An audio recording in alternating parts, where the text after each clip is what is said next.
In this video, I'm going to show you everything you need to know on how to check your tire pressure and engine oil level.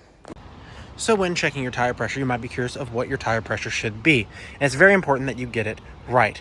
So on most cars, if you open up the driver's door, you'll see it listed on the driver's internal door jamb. It could be listed here, and it is on a lot of cars. It can also be listed here on the exterior door jamb. And as you can see, for my particular car, it says 33 for the front and 30 psi for the rear. And that is pretty simple. And that is one way that you can find out what your tire pressure should be. The second place you can find your tire pressure is in your owner's manual.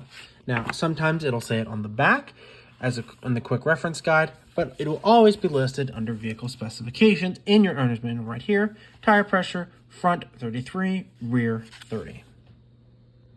Once you know what your tire pressure should be, now it is time to check your tire pressure. Now, there are three different types of gauges. There's this, which is a dial gauge, which when you push it on, will move the needle to where it's supposed to be. The second kind is a pencil gauge. It has a little thing that comes out and tells you what your tire pressure, but those generally aren't very accurate. And the third kind is a digital gauge. You push it on and it will give you a digital readout of what your tire pressure is supposed to be. But no matter what kind you use, it's very important that you have one that is accurate and you know how to use. So make sure to read your manual on how to properly use it. Next, you're going to want to go up to your tire. Now, you're going to want to search around the edge of your rim for this. This is called your valve stem. And this valve stem has a cap on it. You're going to want to remove your cap, and you want to be very careful that you don't lose this. Because if you lose this, you won't be able to read your tire pressure gauge, you won't be able to inflate it.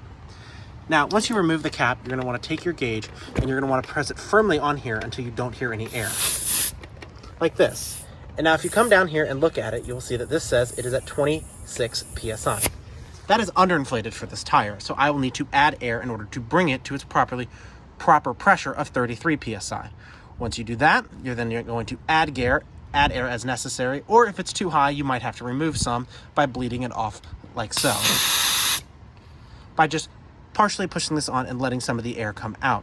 Once you do that, and you get your tire at the proper pressure, you're going to reinstall the cap until it is firmly seated. Once you've done that, then you will know that this tire has the proper tire pressure, and then it is time to move on to your next tire and repeat.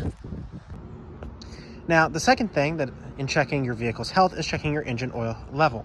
After this, you will need to open your hood. If you are unsure how to do that, check your owner's manual, and it will tell you exactly how it wants you to properly open and support the hood. Now that you've properly and safely opened your hood, it is now time to check your engine oil level. Now, it is important that you have parked your car on a flat level surface and that you've run the engine up to operating temperature and then let it sit for a few minutes before you check your engine oil level. Now, it is time to find your dipstick. Now, it'll usually be listed in your owner's manual telling you where it is, but you can also look around the engine and you can look for a dipstick that will say engine on it, or the tube will be mounted to your engine. This would be your transmission fluid, so don't get confused by that. Then, once you do this, it is now time to check your engine oil level. Once you've read your owner's manual and you have located your engine oil dipstick, then you're going to want to pull it out of the tube firmly and wipe the end off. Then you're going to want to reinsert it all the way down on the proper side, and then you're going to want to wait roughly a few seconds. Then you're going to pull it back out, and then you're going to read it. You want to be very careful that you don't wipe it off. I don't know if you can tell here, but my engine oil is about halfway full. The L meaning low and the F meaning full. Now, some cars, it'll have hash marks, it'll have some other indication of what the range is. But on this car, as you can see, it's about halfway. And that makes sense because I'm due for my oil change. If you're due for an oil change, it'll probably be on the lower side. If you've recently gotten an oil change, it should be on the fuller side.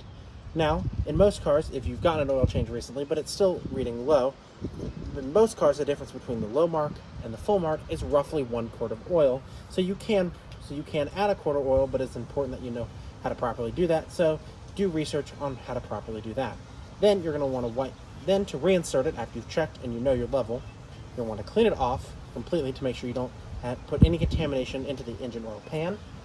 Put it back in the tube, and you're going to want to push it all the way down until it seats firmly. And now you know your engine oil level.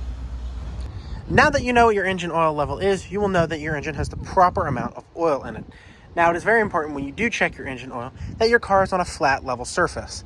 And to get the most accurate reading, you will want to make sure your engine is up to operating temperature and let it sit for a few minutes before you check everything your that engine you oil. need to know. But as long as it's on a flat surface, you will get a pretty good approximation of what your engine oil is